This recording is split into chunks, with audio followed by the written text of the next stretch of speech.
Hello everyone, welcome to my tutorial. This is our very first lecture in the course of Theory of Computation. In this lecture, I will be giving you an introduction to the course Theory of Computation, where we shall see what this course is all about, what can we study from this course, and what this course has to offer. Alright, so let's get started. So the first question is, what is theory of computation? Okay, this theory of computation is one of the most fundamental courses of computer science. As you all know, it is a very fundamental course, as well as it is an abstract course of computer science. This subject is mainly about what kind of things can you really compute mechanically, how fast can you do it, and how much space does it take to do so. Okay, so we know that in computer science there are certain kind of problems that a computer or a machine can solve, and of course there are certain kind of problems that a machine can't do. So we shall be seeing all this kind of things in this subject. Okay, so let's talk about how fast and how much space does it take to do so. So if I introduce theory of computation and if I define theory of computation, so it is a theoretical branch of computer science and mathematics which mainly deals with the logic of computation with respect to what? With respect to simple machine, and it is referred to as automata. So just leave these 2 points for a while and let us just focus on about what kind of things can you really compute mechanically. Let's discuss about that points. Okay, so first of all we will study about some of the prerequisite, that is of some basic important things that you need to know before starting with our finite state machine. Alright, so let's get started with that topic. If I'm talking about theory of computation, there are basically 3 pillars of theory of computation. If I can say what do you mean by 3 pillars, that means this will cover whole theory of computation. So the 3 pillars of theory of computation is LAG, that is it not lag, it's LAG, lag. L stands for language, A stands for automata, and G stands for grammar. Okay, so let's discuss about this.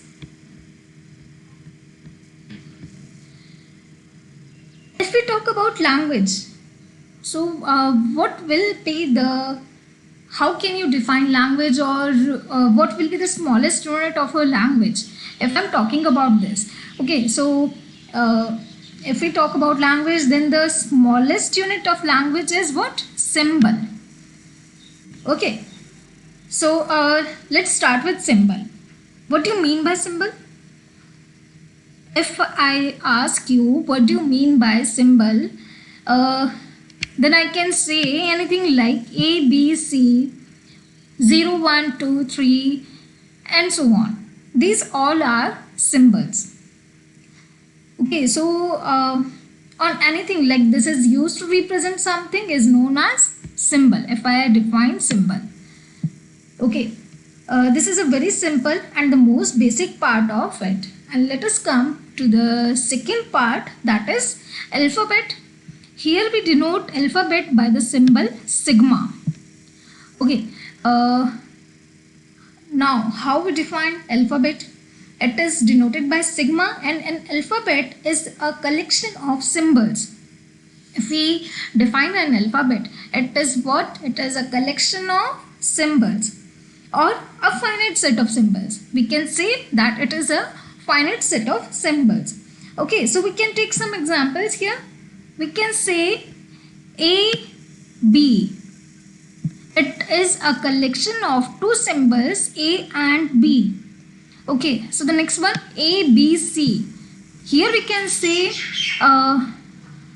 this alphabet is a collection of 3 symbols A, B and C.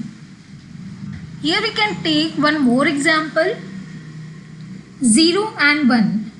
So here we can say 0 and 1 are the two symbols of this alphabet. Okay, so a collection of symbols is known as alphabet. Now let's come to the third one, that is string. If we define string, what do you mean by a string? String is a sequence of symbols, or we can say it is a sequence of symbols. For example, if I let's take some example, it would be like A B 0 1 AA BB AB 0 1 and so on. Okay, so this is the example of string. Now if I'm talking about the overall language, language is what now? It is a set of strings. Is it clear?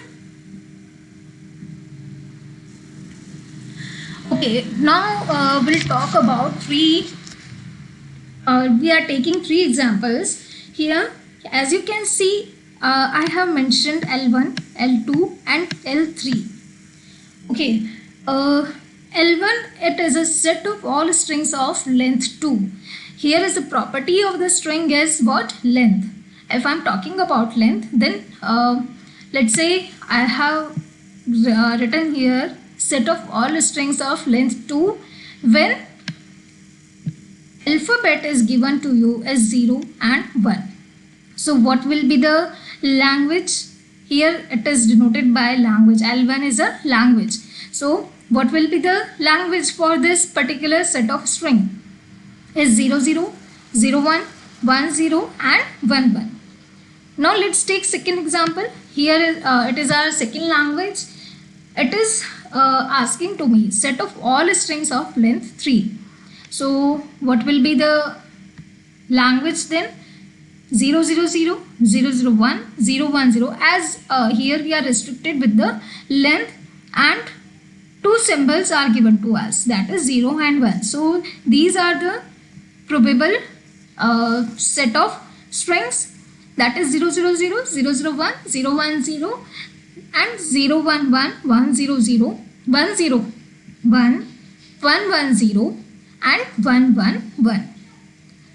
The last example is L3.